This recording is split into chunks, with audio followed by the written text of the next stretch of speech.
Guys, स्वागत है आपका एक नए वीडियो में। इस वीडियो में हम थोड़ा बात करेंगे निफ्टी और बैंक निफ्टी के बारे में एंड आने वाले वीक में क्या पॉसिबिलिटीज़ है, क्या हो सकता है एंड कुछ पॉइंट्स की तरफ हम नज़र रखेंगे कि किस हिसाब से मार्केट जो है बिहेव कर सकता है एंड हमको उन सब पॉइंट्स को ध्यान में रखते हुए ट्रेड करना है। ठीक है, तो पहली बात यह है कि निफ्टी ने जो है 24,600 से 26,100 तक का एक बढ़िया स्ट्रेच, एक रन उसने कंप्लीट किया। अभी ये जो ऊपर 2-3 कैंडल रेड आपको दिख रही है, प्रॉफिट बुकिंग है ये। तो बेसिकली होता क्या है, ये 21 तारीख को मुहूर्त ट्रेडिंग डे था।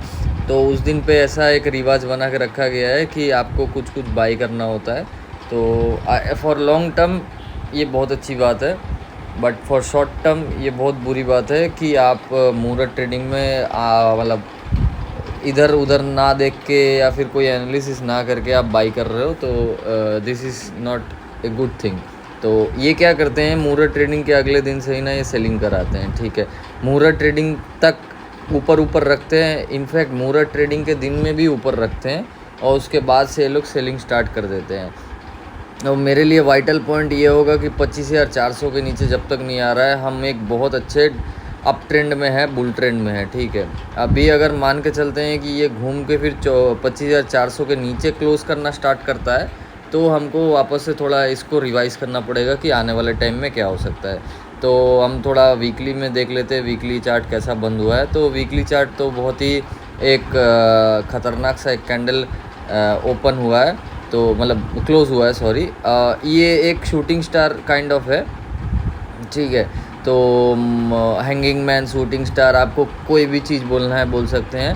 तो ये एक नेगेटिव कैंडल है। तो नेगेटिव कैंडल के हिसाब से एक मतलब ये जो कैंडल एक्टिवेट कब होगी, ये एक्टिवेट तभी होगी इसके क्लोजिंग प्राइस के नीचे ओपनिंग होगा।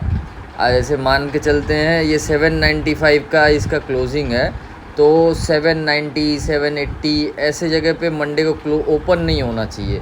अगर ये मंडे को मान के चलते हैं 820 या 830 के ऊपर अगर ओपन होता है ना, तो ये वापस से 26,100 तक का एक अटेम्प्ट करने की कोशिश करेगा। देखते हैं ऐसा होता है कि नहीं, क्योंकि क्या होता है, आप इस चीज़ को नोटिस करो। ऐसे मान के चलते हैं कि इधर पे मान के चलते हैं ओपनिंग अगर यहाँ हुआ ना, तो सेलर अपना यहाँ स्टॉप लॉस लगा के सेल करने की कोशिश करेंगे। बट ओपनिंग अगर इसके ऊपर होता है तो बायर यहाँ छोटा स्टॉप लॉस लगा के इसका एक टारगेट इसको अटेम्प्ट करने की कोशिश करेंगे। ठीक है, तो आपको बायर और सेलर दोनों का माइंडसेट मैंने आपको बता दिया। बाकी आप देख लो, जिस हिसाब से ओपन होता है उस हिसाब से आप इसको रिएक्ट करना। लेकिन एक चीज़ याद रखना, अगर इसके नीचे अगर ओपनिंग होता है छोटा माइल्ड गैप डाउन या फिर 700 के नीचे गैप डाउन हो गया, तो फिर तो गए, फिर तो लग गए फिर। ठीक है, फिर आपको 400 दिख जाएगा। ठीक, सो जो भी नेगेटिव कैंडल आता है ना, उसको इस हिसाब से प्ले करते हैं। एंड वन मोर थिंग, यहाँ पर थोड़ा मैं कन्फ्यूज्ड इसीलिए हूँ क्योंकि ये 700 जो है ना, यहाँ पर एक गैप था। ठीक है, उस गैप को ये फिल कर दिया है। अभी 700 के नीचे ही आपको नेक्स्ट मोमेंटम मिलेगा और वो आपको 600 550 तक का एक मोमेंटम मिल सकता है। और नीचे आपको सपोर्ट्स अच्छे दिखेंगे, लेकिन ऊपर जो है रेजिस्टेंस बहुत स्ट्रॉन्ग है। और ये जो कैंडल है, इसने पिछले 2 दिन की कैंडल को खा लिया है। तो निफ्टी में थोड़ा मतलब मैं थोड़ा कंफ्यूज्ड हूँ। आने वाले टाइम में देखते हैं कि क्या होता है। 700 के नीचे आपको स्ट्रॉन्ग बियरिश ट्रेंड देखने को मिल जाएगा। तो जब तक ये और एक अगर मान के चलते हैं कोई अगर सेल कर रहा है, तो 26,010 का स्टॉप लॉस लगा के रखना। 26,000 के ऊपर जो है मार्केट फिर पुल होते हुए दिखेगा और ये रुकेगा नहीं फिर। तो ये प्रीवियसली ना ऐसा हुआ था कि सेलर आ रहे थे, लेकिन बायर ना नीचे से बाई करना स्टार्ट कर रहे थे। इधर पे देखिए सेम चीज़ हुआ था, सेलर आ रहे थे, छोटा छोटा कैंडल बन रहा था। जैसे ही ये 25,100 के नीचे बंद करना 120 के नीचे बंद करना स्टार्ट किया ना, तब जाके सेलिंग प्रेशर स्टार्ट हुआ।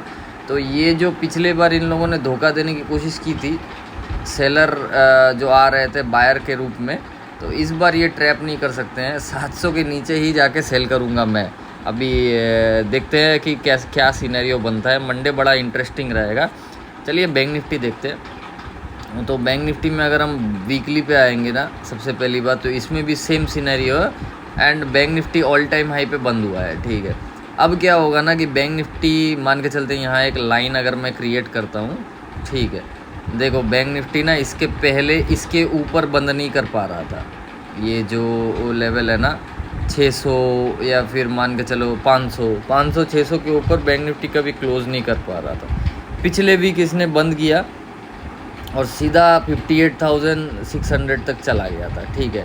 मेरा पर्सनल टारगेट 58,000 ही था, लेकिन आप देखो, अगर मैं आपको वापस से फिबोनाची लगा के दिखाऊंगा ना, तो आप देखो कहाँ से कहाँ क्या क्या हुआ है। तो लेट्स सी, फिबोनाची लगा के देखते हैं कि किस हिसाब से मेरा टारगेट लेकिन अचीव हो गया था। ये मेरे टारगेट के ऊपर भी चला गया था इनफैक्ट।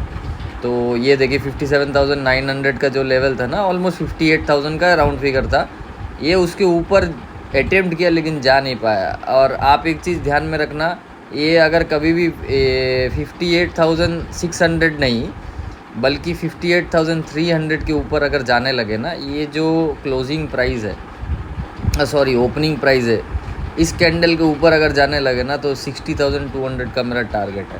तो देखते हैं आने वाले टाइम में ये अचीव होता है कि नहीं। तो टारगेट तो पूरे कंप्लीट हो चुके हैं बैंक निफ्टी के।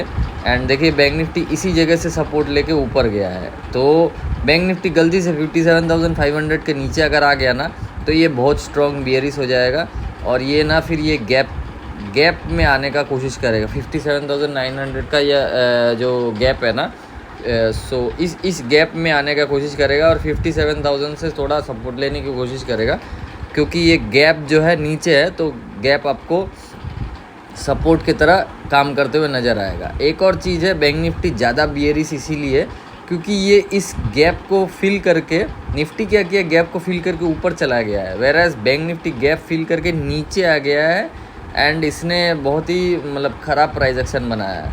तो जनरली मैंने ऐसा देखा है कि अगर कोई सपोर्ट के बियरिश है लेकिन सपोर्ट नीचे है, तो ये क्या करता है, ऊपर जाके थोड़ा ट्रैप करके फिर यहाँ से रेजिस्टेंस लेके नीचे आने की कोशिश करता है। तो मैं थोड़ा कॉशियस रहूँगा इस जगह पे।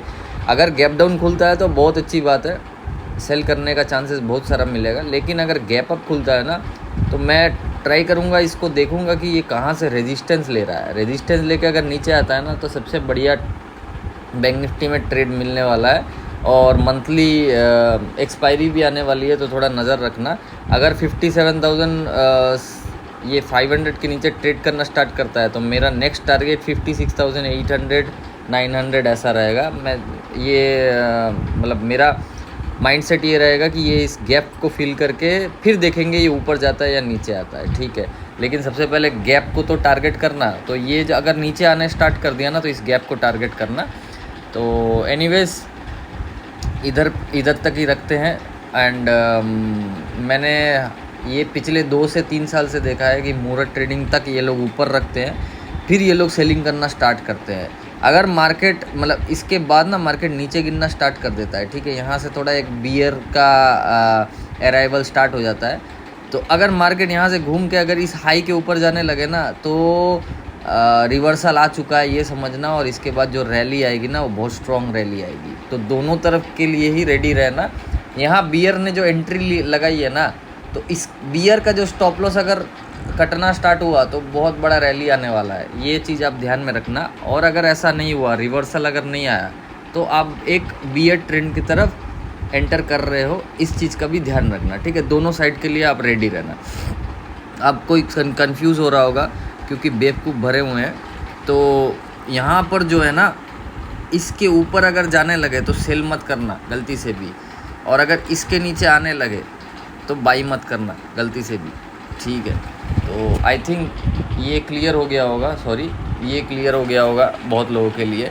एंड जो लोग CP करते हैं उनके लिए ये नहीं है शायद, लेकिन जो लोग सीखने के लिए हमेशा मतलब कोशिश करते हैं, तो इनके लिए ये वीडियो बहुत ज़्यादा हेल्पफुल होने वाला है, ठीक है। एंड एक और बात है, अगर ट्रेंड नेगेटिव है तो यहाँ C, और ट्रेंड अगर पॉजिटिव है तो वहाँ P आप मत ढूंढना, आपके हाथ जल जाएंगे। तो इस चीज़ का भी ध्यान रखना। एनीवेज आने वाले वीक के लिए आपको गुड लक।